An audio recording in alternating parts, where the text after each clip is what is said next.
اور ایسا ہی کردار ہوگا. ابھی آپ حضرات کی خدمت میں صرف 2-3 باتیں دیکھیے نا. پوری دیگ اگر کو کھا جائے اور پوری دیگ 16 کلو کی داتا صاحب کے دربار میں بڑی جو دیگ پکتی ہے, ٹھیک ہے جی, کھا کے نا پوری دیگ اور کہے الحمدللہ میٹھی ہے, دیگ میٹھی ہے. میں نے کہا آپ کی حصے ذائقہ پر قربان جاؤں کہ 16 ٹوپے میں آپ نے اتنا تو محسوس کیا کہ میٹھی ہے. یہ پوری دیگ جو میں نے پاس رکھی ہوئی ہے نا, اس کا میں نے آپ کے سامنے شبیلہ نہیں کرنا. اس میں آپ کو سب سے پہلے یہ دکھانا چاہتا ہوں صحابہ کرام کا رویہ کیا تھا, عقیدہ کیا تھا. صحابہ کرام نبی کریم علیہ السلام کی بارگاہ میں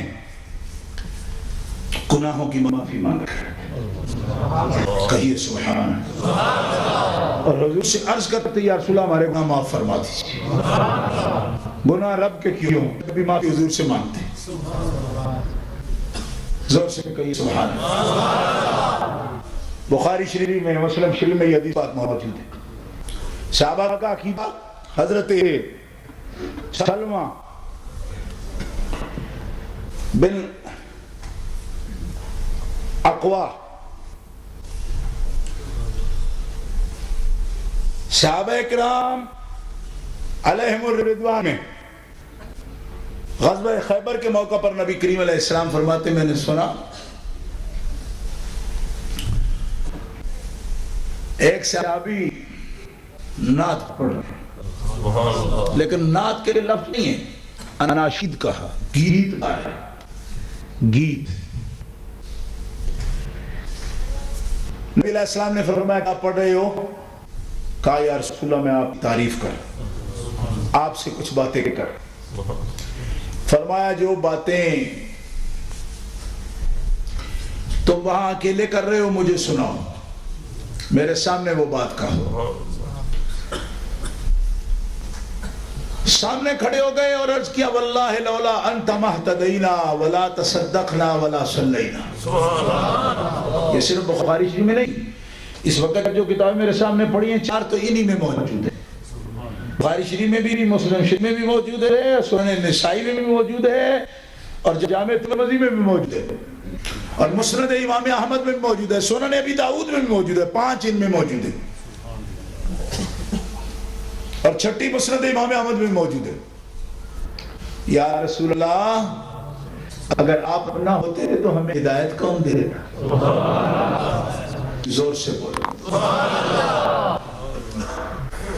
مزہ نہیں آ رہا, سنیو, زور سے کہو سبحان اللہ. نعرہ تکبیر, نعرہ رسالت, نعرہ تحقیق, نعرہ حیدری. اب دیکھو صحابہ کا عقیدہ ہے کہ صحابہ نبی کریم علیہ السلام کو ہادی مانتے ہیں, ہدایت دینے والا مانتے ہیں. اور یہاں روز کیا درس ہوتے ہیں, حضور چاہیں تو ہدایت نہیں دے سکتے, حضور نہیں ہدایت دے سکتے کیونکہ قرآن نے کہا لا تہدی من احببت. میں نے کہا اس کا یہی مطلب ہے جو پہلے بھی میں نے آپ کو بتایا ہے کہ یہ کس قسم کا مطلب سمجھتے ہیں. لا تہدی کا مطلب ہے تو ہدایت نہیں دے سکتا جسے چاہے, حضور ہدایت نہیں دیتے, یہ مطلب اس کا. اگر یہ مطلب ہے تو قرآن یہ کیوں کہتا ہے انک لتہدی الی صراط مستقیم, اے رسول ہم نے تجھے اسی لیے بھیجا ہے کہ تو ہدایت دے لوگوں کو صراط مستقیم کی طرف. زور سے بولو. ایک آیت میں کہے کہ تو نہیں ہدایت دیتا, دوسری میں کہے کہ ہدایت دینے کے لیے تجھے بھیجا ہے, تو پھر قرآن ٹکراتا ہے آپس میں؟ نہیں. قرآن بیان کرنے کا حق اسی کو ہے جو قرآن کے سارے مطالب کو سمجھتا.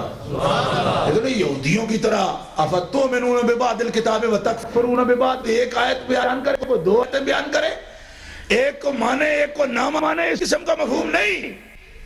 فرمایا حبیب پیارے تو ہدایت کا, لا تہدی کا مطلب ہے تو ہدایت کا خالق نہیں, خالق نہیں. ہدایت پیدا میں نے کی اور دیتا کون ہے؟ تو. لتہدی الی صراط مستقیم, ہدایت کا خزانہ میں نے تجھے سونپ دیا, ہدایت تو ہی تقسیم فرمانے والا. اور صحابہ کا عقیدہ سنا رہا ہوں.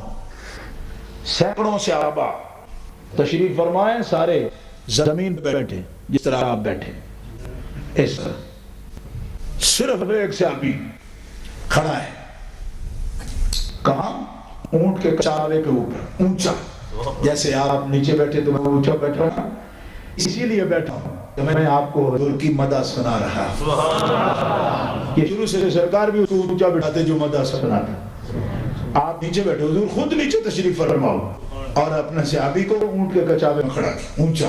میں بیان کیا لولا انت مہتدینا. کیوں جی؟ میں نے کہا صحابہ جیسا عقیدہ بنا لو. ان بے ایمانوں کو بھی صحابہ پاگل لگتے تھے اور ان بے ایمانوں کو بھی پاگل لگیں گے جب یہ سنیں گے کہ صحابہ کا تو یہ یہاں تک عقیدہ ہے کہ کملی والے آقا آپ نہ ہوتے تو ہمیں تو ہدایت دینے والا ہی کوئی نہیں تھا. اب فوراً یہ کدھر جائیں گے؟ یہ جائیں گے اللہ پر. کیوں؟ تو حضور تو اللہ تو تھا، بولنے تو تھا. میں نے کہا یہ آپ کا دماغ صحابی سے تیز ہے. جو بات آپ کے دماغ میں آئی اس کے نہیں آئی. کیوں؟ اس لیے نہیں آئی کہ اسے معلوم ہے کہ اللہ تعالی ہدایت دے تو سکتا ہے، پر اللہ کی عادت جاریہ کریمہ یہ ہے کہ وہ بغیر نبی کے توسل کے ہدایت عطا فرماتا نہیں ہے. لیکن یہ ہدایت صحابہ کو ہے، وہابہ کو کدھر ہے؟ ان کو کہا صبح و شام رگڑے لگائیں. کوئی آدمی 4 دن آپ کے پاس سے بیٹھے گا، اس کے ذہن میں یہ شکوک کو بات پہ کر دیں گے. دیکھو جی یہ آیت ہے. اور وام کیا ہے کہ یہ تو آیت ہے قرآن پاک کی. میں نے کہا یہ قرآن پاک کی آیت صحابہ کو نہیں سمجھ آئی.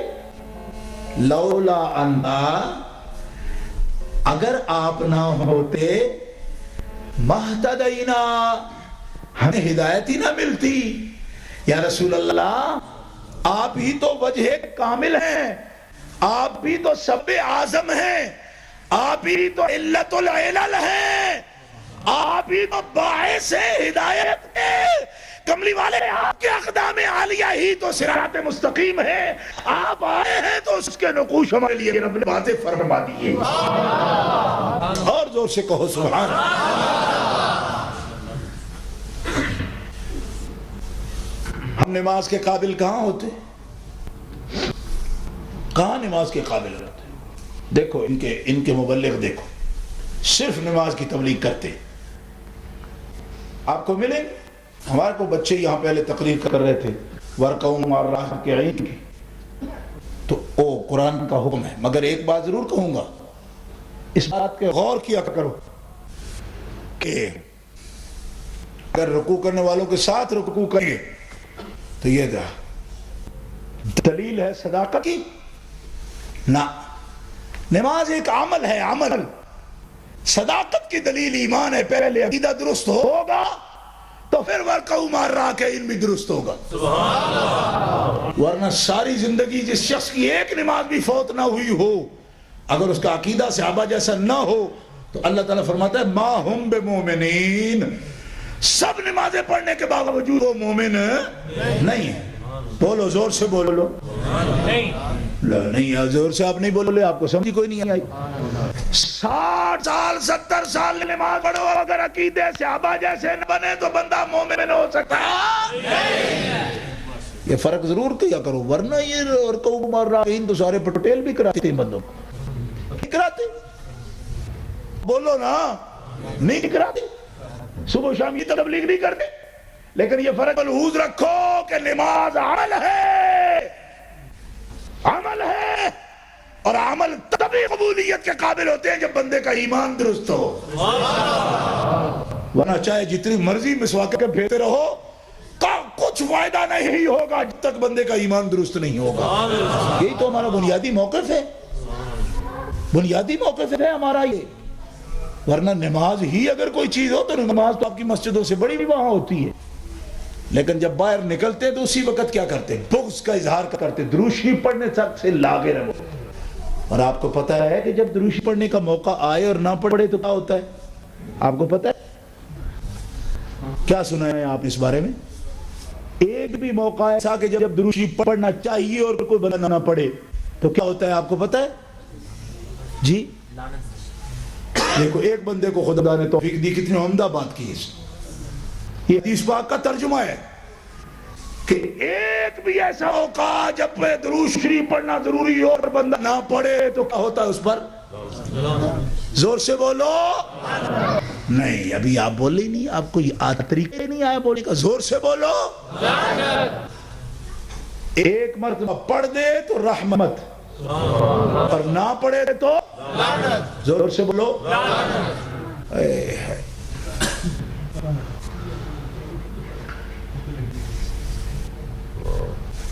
ایک مرتبہ بھی درود شریف پڑھنے کے موقع پر نہ پڑھے تو اس پہ کیا ہوتا ہے؟ لعنت۔ اور ایسے چند لعنتیوں کی صف میں ورقم اور راکعین بھی کر لیں کیا فرق؟ جب تک یہ تقسیم نہ کرو کہ ورقم اور راکعین تو دو پر راکعین ہوں کون؟ راکعین وہ ہوں جن کے رکوع قبول ہیں، اور قبول کن کے ہیں جن کے ایمان درست ہیں۔ ایمان درست ہیں، حضور ہدایت نہیں دیتے، میں نے کہا حضور ہدایت نہیں دیتے، اللہ کے ساتھ کسی کو ماننا ہی نہیں چاہیے۔ میں نے آپ کو پہلے بتا دیا اس کے بارے میں، مانو ہی نہیں۔ میں نے کہا دلیل لاؤ، لاؤ دلیل، دین تمہارے باپ کی زمین ہے، جائیداد ہے، جو چاہو وہ کہہ دو، اللہ کے بغیر نہ مانو۔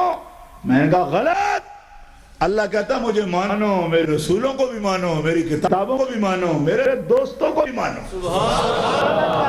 من عادی، یہ بخاری شریف میرے پاس، من عادی ولیا فقد آذنتہ بالحرب، جو میرے ولیوں کے ساتھ گستاخی کرے گا میں رب اسے جنگ کا چیلنج کرتا ہوں، میرے ساتھ لڑائی کرے۔ اور جو صبح شام بیٹھ کے کہیں کہ بابا فرید تو بت ہیں، داتا صاحب تو بت ہیں، غریب نواز بت ہے، جلال بابا بت ہے، علی بابا بت ہے، یہ سنا کبھی؟ ان بھنڈاروں کو بمبئی میں بزرگ علی بابا ان کی توہین کریں گے، لاہور میں داتا صاحب کی بھی، میں نے کہا ادھر کا نام کر دے، داتا صاحب کے لیے منہ توڑیں گے تمہارا حدیث آدمی۔ تو ایک آدمی کہے جی ورکعوا مع الراکعین کا یہ معنی ہو سکتا ہے کہ جیسے بھی نماز ملے اس کے ساتھ شامل ہو جاؤ، یہ ہے کو کا معنی؟ غلط ہے، کہا کسی نے نہیں، میں اس کی وضاحت کر رہا ہوں اپنی طرف سے۔ ایسا نہ مت سوچو مطلق رکوع نہیں، رکوع کرنے والے بھی مطلق نہیں، ارے وہ نمازی جن کی نماز کا قبلہ جناب محمد رسول اللہ، شوق میرا اگر نہ ہو میری نماز کا امام، کملی والے آقا قبلہ سوری ہمارا بیت اللہ ہے، ان سروں کے یہ سب سجدے مکے میں ہیں لیکن دلوں کی عبادت مدینے میں۔ اگر حضور کا شوق حاصل نہیں ہے، ایک مومن کو کلمہ کو شوق نہیں، آپ کی ذات گرامی کا شوق نہیں، میں آپ کو کیا بتاؤں؟ ان لوگوں کے عقائد کہ جی انظر حالنا کیوں کہتے ہیں؟ یا رسول اللہ انظر حالنا آپ کیوں کہتے ہیں؟ اعتراض۔ میں نے کہا سنو صحابی رسول کا عقیدہ، حضرت ابو بکر صدیق بھی بیٹھے اور حضرت عمر بھی، حضرت عثمان، حضرت علی بھی بیٹھے، ان کے سامنے کھڑے ہو کے صحابی اپنا عقیدہ بیان کرتے، اور بخاری میں بھی ہے، مسلم میں بھی ہے، سنن ابی داؤد میں بھی ہے، سنن نسائی میں بھی موجود ہے۔ کیا کہتا ہے صحابی؟ فاغفر فدا لک ما ابقینا، یا رسول اللہ کرم فرمائیے ہمارے گناہ کو معاف فرما دیجیے۔ اب کوئی پوچھے گناہ آپ نے اللہ کیوں، معافرت حضور کر دیں، حضور سے استغفر تو کہیے کہ ہم معافی دلا دیجیے۔ اے صحابی آپ یہ کیا کر رہے ہیں کہ حضور خود معاف فرمائے؟ اللہ فرماتا ہے صحابیوں کو مشورے نہ دو، ان کے پیچھے چلو۔ تم ان کو مشورے دو گے کہ تم نے کیا لفظ بولنے تھے؟ میں تو تمہارے لیے نمونہ ان کو بنا رہا ہوں کہ ان جیسے عقیدے اپناؤ۔ لہذا حضور کو اگر انظر کہا یا اسمات کہا، کملی والے نظر فرمائیے، یا رسول اللہ ہماری فریادوں کو سن لیجئے، یا رسول اللہ ہمارے گناہ معاف کر دیجئے، یا رسول اللہ ہماری مدد فرما دیجئے، تو یہ شرک و کفر نہیں، یہ رسول اللہ کے صحابہ کی سنت ہے۔ بخاری شریف اس لیے رکھے ہوئے کہ بخار چڑھ جائے اس کے ساتھ۔ بخاری شریف میں صحابہ کے طریقے بھی آ رہے ہیں۔ حضرت جابر بن عبداللہ رضی اللہ تعالیٰ عنہ حاضر ہیں، علامات نبوت کا باب ہے، بخاری شریف میں موجود ہے، مسلم شریف کے اندر بھی موجود ہے۔ جابر بن عبداللہ حاضر ہو کے عرض کرتے ہیں یا رسول اللہ میرے ابا فوت ہو گئے، 100 آدمیوں سے زیادہ یہودیوں کے قرضے ان کے ذمہ ہیں، اور میرے سے چند وسق کھجوریں ہیں میری، اب کس کس کا قرضہ میں اتاروں؟ نبی علیہ السلام نے فرمایا اب دیکھو یہ کوئی دعا نہیں کرا رہے کہ وہ دعا کر دیجیے میرا قرض اتر جائے، یہ صحابہ کا عقیدہ ہے۔ اب ہم کیا کریں اس بات کو بیان نہ کریں تو؟ صحابہ کرام رضوان اللہ تعالیٰ علیہ مجمعین کے سامنے حضرت جابر بن عبداللہ فرما رہے ہیں، اور جابر بن عبداللہ کو نو مسلم بندہ نہیں ہے، ان کے باپ بھی شہید ہیں، اور آپ کو بتاؤں میں تو آپ حیران ہو جائیں کہ حضرت عبداللہ کے بارے میں، جابر کے ابے کے بارے میں نبی علیہ السلام فرماتے ہیں جابر تم ابا کے بارے میں پریشان ہو، تمہارے ابا کو اللہ نے قبر میں پہلی رات کھڑے کر لیا، اور اللہ تعالیٰ نے عبداللہ سے بات کی، تیرے باپ سے اللہ نے بات کی۔ حضور بتا رہا ہے جامع ترمذی میرے پاس سیاستہ موجود ہے، حدیث پاک موجود ہے، فرمایا تیرے باپ سے بات کی، اور کیا فرمایا؟ فرمایا عبداللہ آپ اپنے گھر جانا چاہتا ہے؟ تیرے بیٹے کو، تیری بیٹیوں کو پریشانی ہے کہ کیا تو بھی گھر جانا چاہتا ہے؟ آپ نے گھر جانا چاہتا ہے کہ تجھے ہم زندہ کر لیا بابا گھر بھیج دیں؟ فرمایا تیرے ابے نے پتہ ہے کیا جواب دیا جابر؟ یا رسول اللہ مجھے پتہ نہیں۔ فرمایا تیرے باپ نے کہا، اللہ سے کہا یا اللہ اگر تو مجھے بھیجنا ہی چاہتا ہے تو میں اپنے گھر نہیں جانا چاہتا، مجھے پھر جہاد کے میدان میں بھیج دے تاکہ تیری راہ میں ذبح ہو کے آ جاؤں گا۔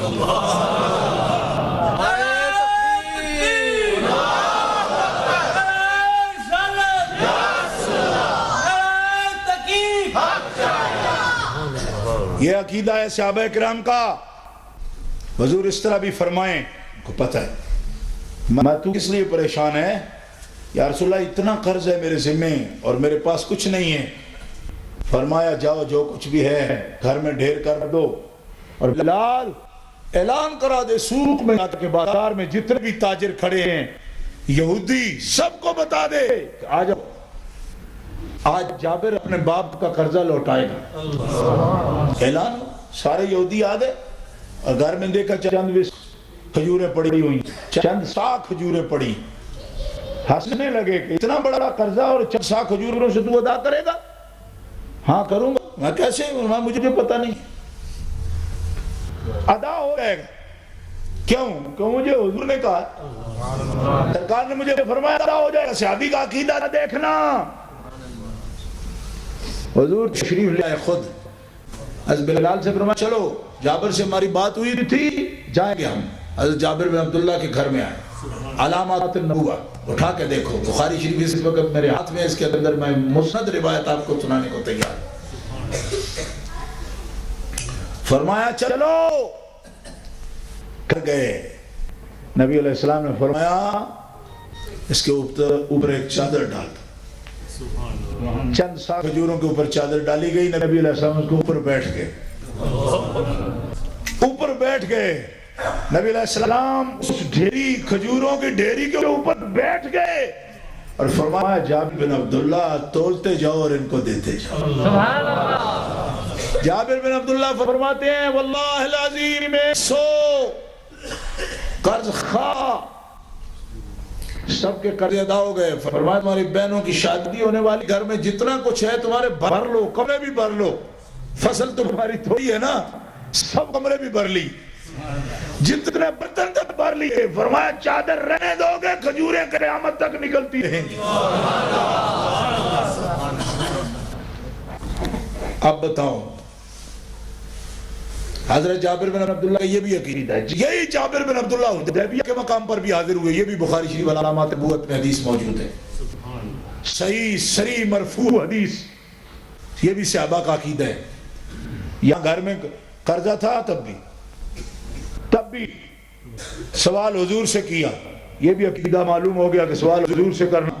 کہتے نہیں وہ تو سامنے تھے کر لیا تھا، سامنے نہ ہو نہیں ہے، بات تو اب کی ہے کہ اب کوئی کیا کرے۔ میں نے کہا الادب المفرد اٹھاؤ، یہ بھی امام بخاری کی کتاب ہے۔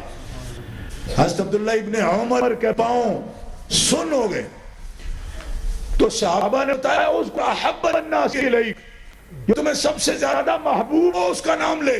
تو سب سے پہلے جو نام پکارا یا محمد یا رسول اللہ،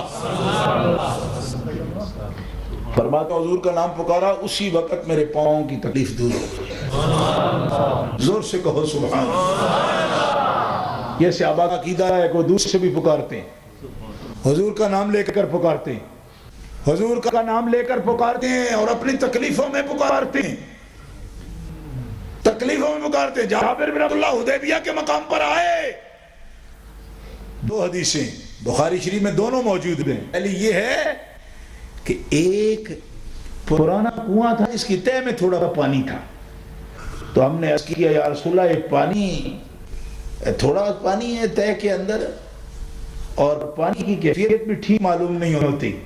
نبی علیہ السلام نے فرمایا چلو آپ اس کنویں کے کنارے پر آ کر بیٹھے، اور نبی علیہ السلام نے لعاب دہن شریف اس کے اندر ڈالا،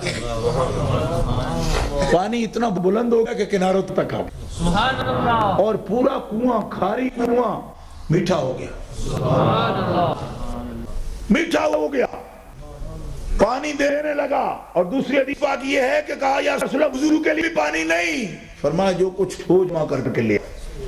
جابر بن عبداللہ فرماتے ہیں ہم لے گئے، ایک تشت تھا جس میں پانی پورے بھی نہیں بھیگتے تھے، پورے یہ ہے نا پوٹے، پورے بھی نہیں بھیگتے تھے، اتنا پانی تھا۔ نبی علیہ السلام نے اپنا ہاتھ مبارک اس کے اندر رکھا، فجعل الماء يسور بین اصابعہ کامثال العیون، پانچوں انگلیوں مبارکوں سے پانی کے چشمے جاری ہو گئے۔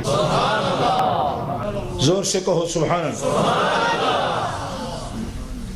1500 صحابہ ہیں، ابو ہریرہ بعد میں مسلمان ہوئے، اس واقعہ کے بعد آپ نے اسلام لائے ہیں حضرت ابو ہریرہ۔ آپ نے پوچھا حضرت جابر بن عبداللہ سے بھی اس دیڑے اس دن کتنے بندے تھے آپ جن کو نبی علیہ السلام انگلیوں نے سیراب کیا؟ انہوں نے کہا 1500 تھے، 1500۔ اور جابر بن عبداللہ فرماتے ہیں ابو ہریرہ یہ نہ سمجھنا کہ اگر 1600 1700 2000 4000 بندہ ہوتا تو پانی کم پڑ جاتا۔ فرمایا یہ بخاری کے حدیث کے لفظ ہیں، فرمایا اللہ کی قسم 1,00,000 بندہ ہوتا تب بھی پانی زیادہ ہو جاتا، کم نہیں ہوتا، پورا بھی نہیں ہوتا اور بھی زیادہ ہو جاتا۔ کیوں؟ اس طرح آپ کے ہاتھوں سے انگلی مبارکوں سے چشمے جو ہے نا اس طرح پھوٹ رہے تھے، پانی کے اندر اتنی تیزی تھی اور اتنا وفور تھا کہ کم ہونے والا نہیں تھا۔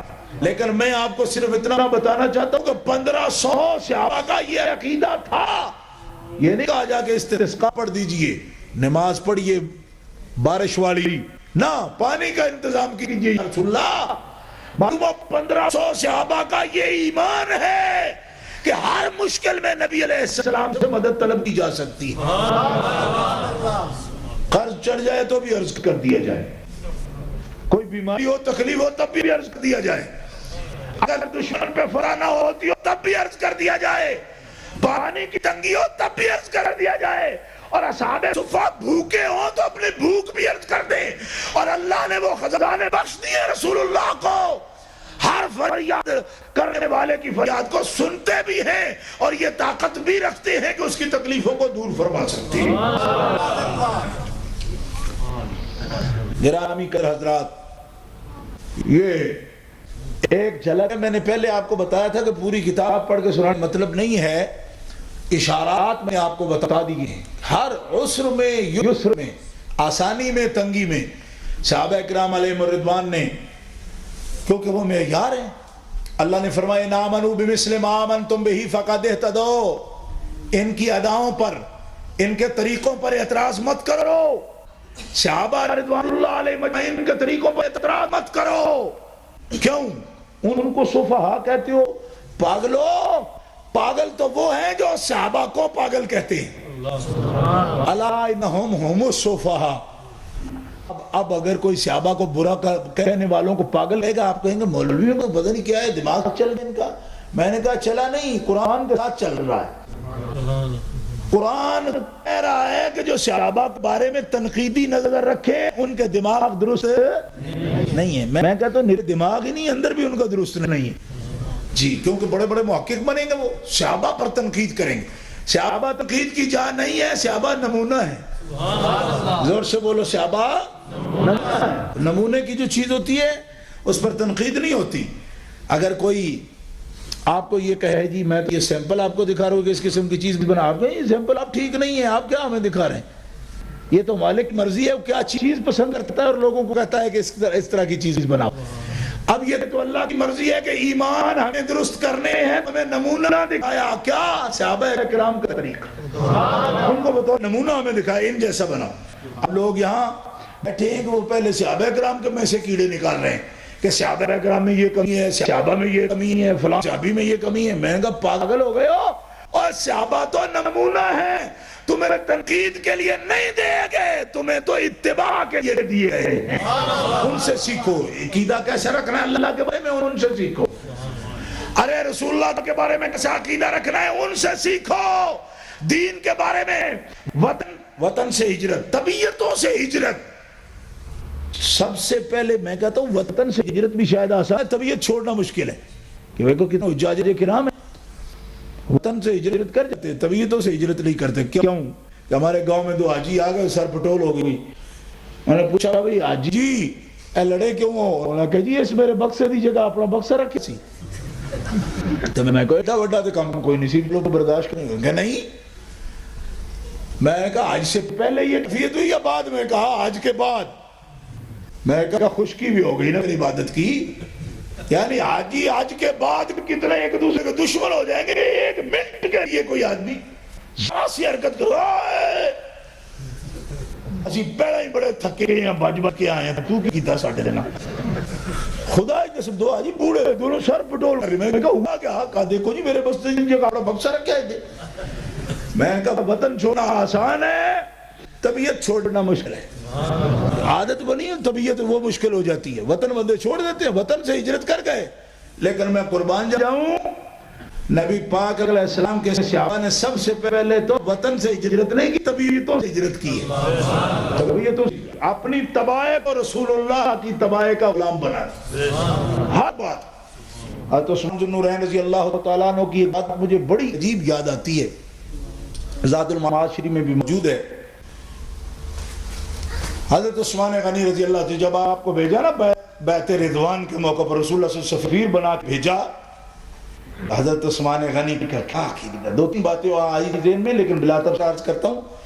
حضرت عثمان غنی کی ایک طبیعت یہ آئی کہ اپنے جو ہے نا ٹخنے مبارک یہ رنگے رکھتے، ٹخنے مبارک رکھتے. آپ کے چچا کا بیٹا کہا یہ تو جو کمی لوگ ہیں نا اور غریب، عثمان یہ ان کی عادت ہے. چلو تم مسلمان ہو گئے ہو، لیکن تمہیں پتہ ہے کہ ہم خیلاء ہیں اور شرفاء ہیں. ہم اس قسم کے نہیں، ہم تو لمبے کپڑے پہنتے ہیں، زمین پر گھستے آئیں. تو کیا ہے خصلت ہے ان میں؟ کوئی دین پڑا ہوا ہے کہ تم اپنے ٹخنے ننگے رکھے ہوئے ہو؟ کم از کم ان کو ڈھانپ لو، اپنے باپ دادا والا لباس تو پہن لو. حضرت عثمان مسکرائے، فرمایا میں تم جانتے ہو کہ میری تجارت مدینہ شریف میں بھی کم نہیں ہے. میں نے کہا ٹھیک ہے، غنی تم مشہور ہے وہاں بھی. میں ٹخنے اس لیے ننگے نہیں رکھتا کہ میرے پاس کپڑا نہیں ہے. تیرا دماغ چل گیا؟ اور جس رسول کے کہنے پر ہم وطن تک چھوڑ سکتے ہیں، کیا اس کے طریقہ کے مطابق اور اپنی طبیعتوں کے خلاف کیا ہم کپڑا نہیں پہن سکتے؟ ہم تو اس بات نہیں دیکھتے کہ کپڑا کتنا ہے اور کیا ہے، ہمیں تو یہ دیکھنا ہے کہ حضور کا طریقہ کیا ہے، نبی کریم علیہ السلام کا طریقہ کیا ہے. کہا دین کیا اسی میں پڑا ہوا ہے؟ لوگ آج پوچھتے ہیں، ہم کہتے ہیں بھئی داڑھی مبارک ہونی چاہیے. کہا داڑھی میں ہی دین ہے. یہ بات سب سے پہلے حضرت عثمان سے کہی گئی. کیا اس بات میں ساتھ دین آ گیا کہ آپ ٹخنے ننگے رکھیں گے؟ انہوں نے کہا سارا دین اس میں نہیں آیا، لیکن دین میں یہ بات ضرور ہے کہ ہمارے حضور ٹخنے ننگے رکھتے ہیں. کہیے سبحان اللہ. انہوں نے کہا طبیعتیں رکھنی ہوتی تو پھر رسول اللہ کے غلام نہ بنتے، ہم نے طبیعتیں بھی ان پر قربان کر دی. طبیعتیں قربان. اور دوسری ایک خاص بات جو حضرت عثمان کے بارے میں، اور اس کو ابن تیمیہ نے بھی نقل کیا ہے، میں یہ بات آپ کو ایک نقطہ نظر صرف سناتا ہوں ایک جملے میں اور گفتگو ختم کروں گا کیونکہ ٹائم ہو گیا. اللہ اکبر. حضرت عثمان غنی رضی اللہ تعالیٰ عنہ کے بارے میں لکھا ابن قیم الجوزیہ نے بھی کہ جب آپ گئے کعبہ شریف کے پاس، بیت اللہ شریف کے پاس آپ گئے نا،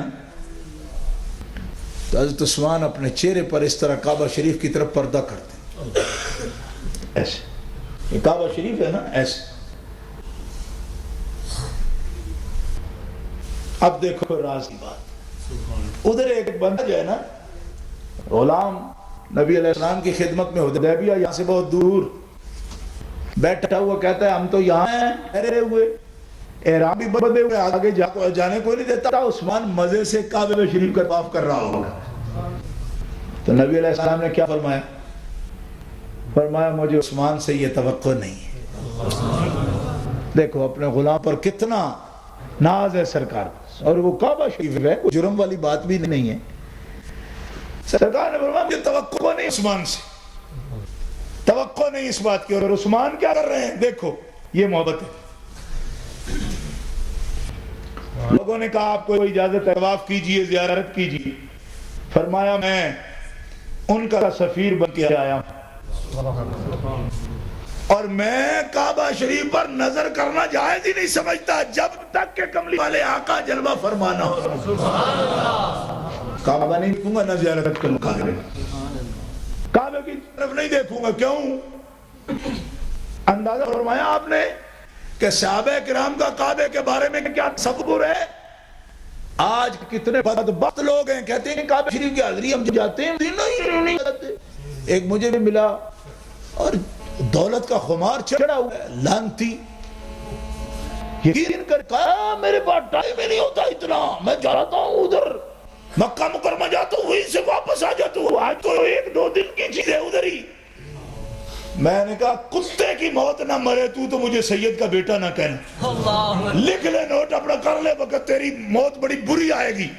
تجھے خمار ہے دولت کا لانتی. تجھے یہ پتہ نہیں کہ جو اس طرح مکے سے پھر کے آ جائے، چاہے آج کے سارے کان ادا کر لے، اس کا حال پتہ کیا ہوتا ہے؟ وہ کیا جرم کیا کرتا ہے تجھے پتہ ہی نہیں. کہا کیا جرم کیا؟ میں کہا حضور کا فرمان ہے کہ من حج البیت فلم یزرنی فقد جفانی. جس نے بیت اللہ حج کیا اور میری زیارت کو نہیں آیا، اس نے مجھ پہ ظلم کی. میں نے کہا یہ حدیث ہے صحیح، حضور فرماتے ہیں جو کعبے کو آئے اور میری زیارت کو نہ آئے، اس نے مجھ پہ ظلم کیا. میں نے کہا ذلیل آدمی، تیری ماں کون تھی؟ اس نے تمہیں نہیں سکھایا کہ کعبہ شریف جانا تو صدقہ ہے جناب محمد رسول اللہ کا؟ آپ نے تو کعبے کی عظمت بتائی ہے، تیری اماں نے تجھے یہ نہیں سکھایا؟ الحمدللہ کہ ڈانٹ اس کے کام آ گئی. اور اس کے بعد جب گیا تو 2 مرتبہ حاضری دے کے آیا، اور مجھے کہا کہ میں نے ایک نئی لطف اور نئی لذت محسوس کی ہے. آپ نے ڈانٹا لیکن الحمدللہ میں نے پوری ہمت سے ڈانٹا. وہ آدمی بڑا کروڑ پتی تھا لیکن میں نے اسے ڈانٹ دی. میں نے کہا ایسی لفظ میں سن نہیں، اگر تو نہ کہتا میرے سامنے تو ساری زندگی پتہ ہی نہ ہوتا کہ کیا مدار ہے تو. لیکن جب پتہ چل گیا میں چپ نہیں رہ سکتا، اس لیے کہ تو ضائع ہو جائے گا، ذلیل ہو جائے گا. اندازہ فرمائیے کیا حضرت عثمان سے جا کے کوئی پوچھے کہ حضور طواف کرنا چاہیے، کعبہ شریف ہے، زمزم پینا چاہیے، مزے لینے چاہیے، کعبے کی زیارت. فرمایا ہمارا کعبہ تو ابھی حدیبیہ میں ہے، ہم اس کعبے کا کیا کریں؟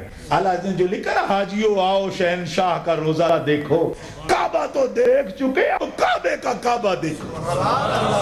یہ غلط نہیں فرمایا واللہ العظیم. حضرت عثمان جیسا صحابی، اس کا ایمان اور اس کا عقیدہ ہمیں یہ بتاتا ہے کہ مصطفیٰ ساتھ ہوں تو کعبہ کعبہ ہے، آپ نہ ہوں تو پردہ کرتے، کعبہ بھی نہیں دیکھتے. ہمیں صرف جذبات سے نہیں، صحابہ کرام ہمیں دین سکھاتے ہیں.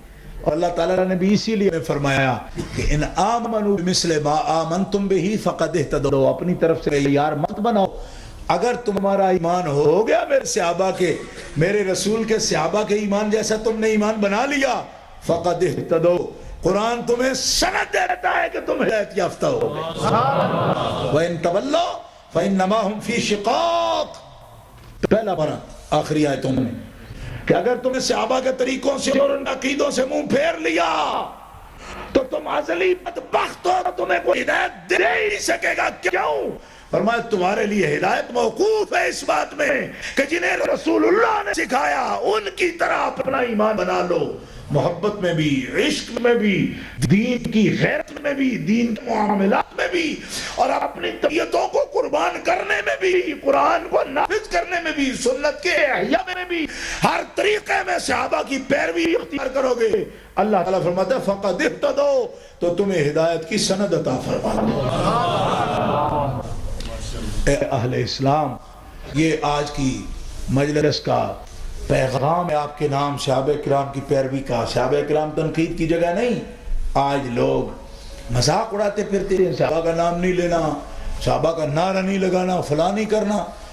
اے لوگوں کو قرآن پاک کی تعلیم سے روشناس نہیں ہیں۔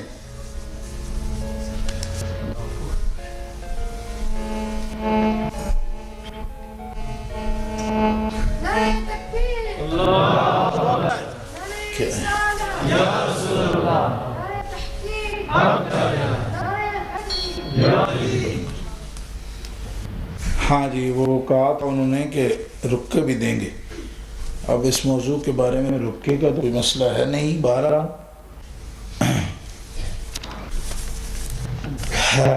جب امام حسین رضی اللہ عنہ کو کوفے والوں نے باقاعدہ بے شمار خطوط کے ذریعے کوفے کو بلایا، پھر ان کا ساتھ کیوں نہ دیا؟ کیا وہ اپنی جھوٹی عزت در حکمران ظالم تھا یا کوئی حقدار وغیرہ کا چکر تھا؟ شکریہ۔ کوفے والوں کی نشانیاں بتائیں۔ اچھا، یہ کیا ہوا؟ اس موضوع سے کیا متعلق ہے یہ بات؟ کوفے والوں کی نشانیاں ہم نے ہمیشہ بیان کی ہیں۔ کوفے والے غادر تھے، غادر، خائن تھے۔ امام علی مقام کو خط لکھے انہوں نے، میں نے بے شمار تقریریں میری کیسٹ میں موجود ہیں اس بات پر کہ خط لکھنے والے کون لوگ تھے۔ حضرت امام کے کو یہ لکھنے والے تھے کہ ہم آپ کے مخلص ہیں، فدوی ہیں، آپ کے شیعہ ہیں۔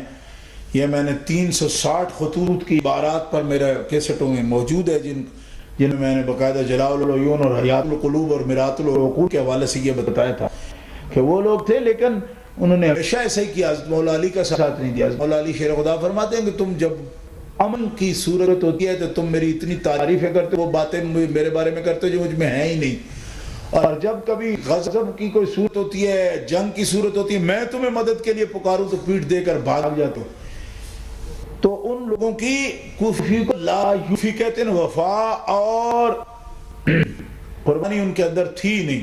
اسی لیے صحابہ کرام نے عرض کیا، خاص طور پر حضرت عبداللہ ابن عباس نے، کہ کوفی والوں پر اعتماد ٹھیک نہیں ہے، کیونکہ وہ لوگ آپ کے بھائی جان سے بھی اور آپ کے والد صاحب سے بھی پہلے غداری کر چکے۔ ساتھ کیوں نہ دیا؟ بزدل تھے اور ان کے دلوں میں اہل بیت اطہار کی عزت نہیں تھی اور منافق تھے۔ یہی ان کی بڑی نشانیاں ہیں۔ اور دوسرا نام ان کا کیا تھا یہ میں نے ابھی پھر آپ کو بتا دیا ہے۔ جلاء العیون، حیات القلوب، مرات العقول، ان سب کتاب اللہ باقر مجلسی نے بھی لکھا ہے کہ وہ اپنے آپ کو فدوی مخلص شیعہ کہتے تھے کہ جب خط لکھتے تھے۔ اور یہ خطوں کے عبارات جو ہیں بار بار میں نے پہلے بھی حضرات کو سنائی، اور اس کے لیے کیسٹیں یونس صاحب یہاں موجود ہیں، ان کے پاس اس موضوع کی کیسٹ بھی موجود ہے، وہ جو اس کی استقبالیہ کی کیسٹ ہے، جس کو ضرورت ہو تو وہ آپ کو دے دیں۔ 3 گھنٹے کی کیسٹ ہے باقاعدہ، جس میں یہ ساری چیزیں باحوالہ میں نے بیان کر دی۔ دوسرا، جب ہمارے پیارے نبی پاک نے نبوت کا اعلان کیا اس وقت مسلمانوں کی تعداد کتنی تھی؟ بعد میں، اور کیا آج تک جو مسلمان ہیں کہ وہ سیدھے آسمان سے مسلمان ہو کر اتریں گے؟ اس وقت کے لوگوں میں سے کلمہ حق پڑھ کر مسلمان ہوئے تھے، کیا ان کی فیملی نہیں تھی؟ وہ اکیلے تھے؟ ان کی برادری، ان کی مجبوریاں، ان کو ابو جہل کا ڈر نہیں تھا؟ کیا انہوں نے حق دیکھ کر حق کا ساتھ نہیں دیا؟ اور اگر دیا تھا تو ان پاک لوگوں صحابہ کا اس وقت کے ظالم حکمرانوں نے کیا حل کیا تھا؟ مہربانی فرما کر تھوڑی وضاحت کریں۔ بھائی، وہ سیدھے آسمان سے مسلمان ہو کر اترے نہیں، ایسے وہ ان میں ایسے لوگ تھے جنہوں نے کفر نہیں کیا، زندگی میں بھی کفر نہیں کیا، لیکن وہ چند لوگ تھے جنہوں نے زندگی میں کبھی بھی کفر نہیں کیا۔ ایسے بھی تھے اور ایسے تھے جو کفر پر تھے، لیکن جب رسول اللہ کی دعوت ان تک پہنچی تو انہوں نے بغیر اور کوئی معجزہ دیکھے حضور کی تصدیق کی، اور کچھ ایسے تھے کہ جنہوں نے معجزہ طلب کیا اور جب معجزہ دیکھا پھر رسول اللہ کی تصدیق کی۔ ان کی برادری تھی، مجبوریاں تھیں، ان کو ابو جہل کا ڈر نہیں تھا، سب کچھ تھا۔ میں نے پہلے آپ سے کہہ دیا کہ طبعاً انسان کی طبیعت میں جو محبتیں ہوتی ہیں، جو مجبوریاں ہوتی ہیں، صحابہ کرام نے ہر مجبوری کا مقابلہ کیا، برادریوں کے بائیکاٹ کو قبول کیا اور وطن سے ہجرت کی، بلکہ برادریوں کا نہ صرف انہوں نے چھوڑا بلکہ اگر اپنے لوگ مقابلے میں آ گئے دین کے بارے میں تو یہاں تک کہ دو بھائی، سگے دو بھائی، ایک سرکار کی طرف سے ایک دشمنوں کے پاس مقابلہ ہے تو لڑائی سے بھی دریغ نہیں کیا۔ کیوں؟ اس لیے کہ دین اسلام کی ایک برادری اپنی ہوتی، دین کی الگ برادری جس کی بنیاد لا الہ الا اللہ محمد رسول اللہ، اس بنیاد پر دین اسلام کا کام صحابہ کرام رضوان اللہ تعالی علیہم اجمعین نے کیا۔ انہوں نے حق دیکھ کر حق کا ساتھ نہیں دیا، اگر دیا تھا تو ان پاک صحابہ کو اس وقت کے ظالم حکمرانوں نے کیا حال کیا تھا۔ حکمران تو نہیں تھے، جو برادریوں کے بڑے تھے یا پھر وہ لوگ جو روم اور ایران میں یا دوسرے حکمران جو اس زمانے میں تھے، بعد کے دور کے دور دراز علاقوں میں جب دین کی دعوت پہنچی ہے تو انہوں نے ان کی جانیں بھی لے لی، شہید بھی کیا، جسموں کے ٹکڑے ٹکڑے کر دیے، لیکن صحابہ کرام رضوان اللہ علیہم اجمعین ہر بڑی سے بڑی مصیبت اور تکلیف میں ثابت قدم رہی۔ تو قرآن نے خود بیان کیا، لما رأى المؤمنون الأحزاب وقالوا هذا ما وعدنا الله ورسوله وصدق الله ورسوله وما زادهم إلا إيمانا وتسليما بلغت قلوب الحناجر وتظنون بالله الظنونا۔ قرآن کہتا ہے کہ خندق احزاب کے دن یوں معلوم ہوتا تھا آسمان سے بھی دشمن کا لشکر اتر رہا ہے اور زمین بھی لشکر اگل رہی ہے۔ ایسے ماحول میں بھی میرے حبیب کے صحابہ کا ایمان اور زیادہ ہوتا، جبکہ بڑے بڑے بہادروں کے کلیجے بھی منہ کو آ رہے ہیں۔ اس ماحول میں صدق یقین، ان کا یقین کامل اور صدق و اخلاص، اس کی تو قرآن نعت بیان کرتا ہے، تبھی تو ان کی تعریف فرمائی۔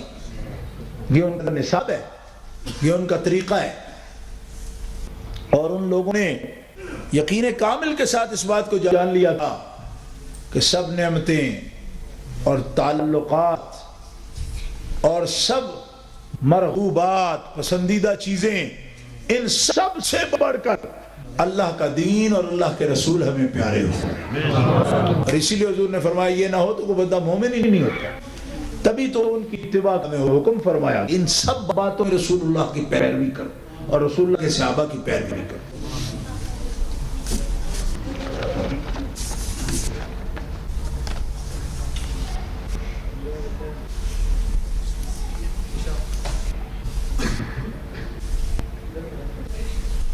علم کس کو کہتے ہیں؟ قرآن و حدیث پاک کی روشنی میں علم کس کو کہتے ہیں؟ کیا علم صرف کتابیں پڑھ کر عمل کرنے والے پر تنقید کا نام ہے؟ کیا علم حاصل کرنا صرف مرد کا کام ہے یا عورت کا بھی اتنا حق ہے؟ شکریہ۔ علم جاننے کو کہتے ہیں، علم کا معنی ہے جاننا، پہچاننا، اور قرآن و حدیث کی روشنی میں علم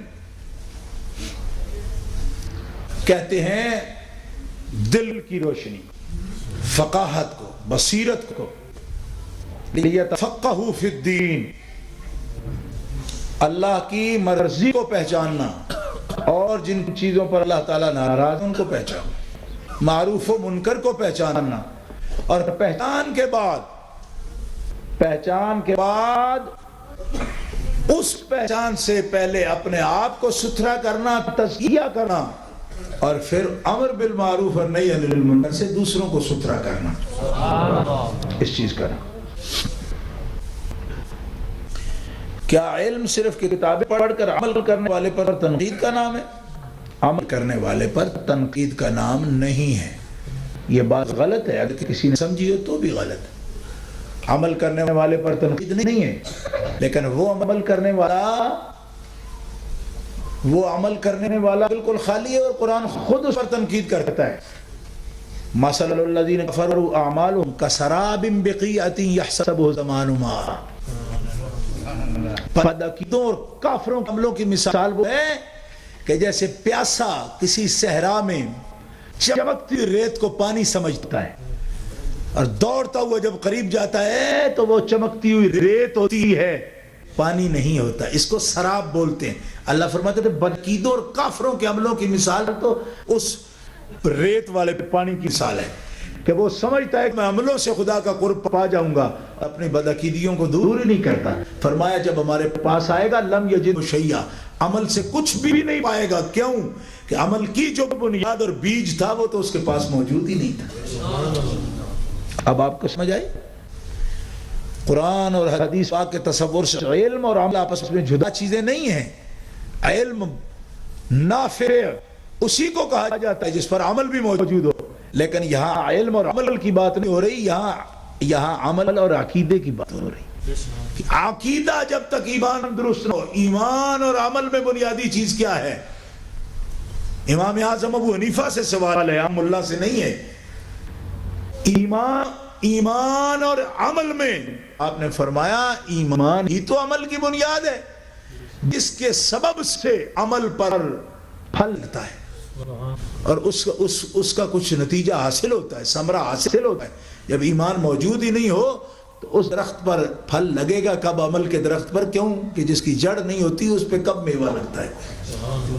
کیوں کہ عمل کا درخت جو ہے اس کی جڑیں تو ایمان ہے، ایمان ہو ہی نہیں تو عمل کا درخت سبز ہو کب سکتا ہے؟ اس لیے علم اور عمل کا مقابلہ اور بات ہے، ایمان اور عمل کی بات ہو رہی ہے۔ ایمان جڑ ہے اور عمل اس کا تنا اور شاخیں ہیں، پھل اور پھول تب لگتا ہے جا کے۔ اس لیے میں ہر آدمی سے یہ عرض کروں گا کہ علم عمل کا مقابلہ نہیں ہے، البتہ ایمان اور عمل کی بات ہے، اور ان لوگوں کے لیے ہے جو عمل پر زور دیں لیکن عقیدے کی بات نہ کریں۔ یہ سب سے پہلے یہ نہ بتائیں کہ اللہ تعالیٰ نے پورے قرآن میں کہیں عمل صالح کرنے کا ایمان سے پہلے بھی حکم دیا ہے؟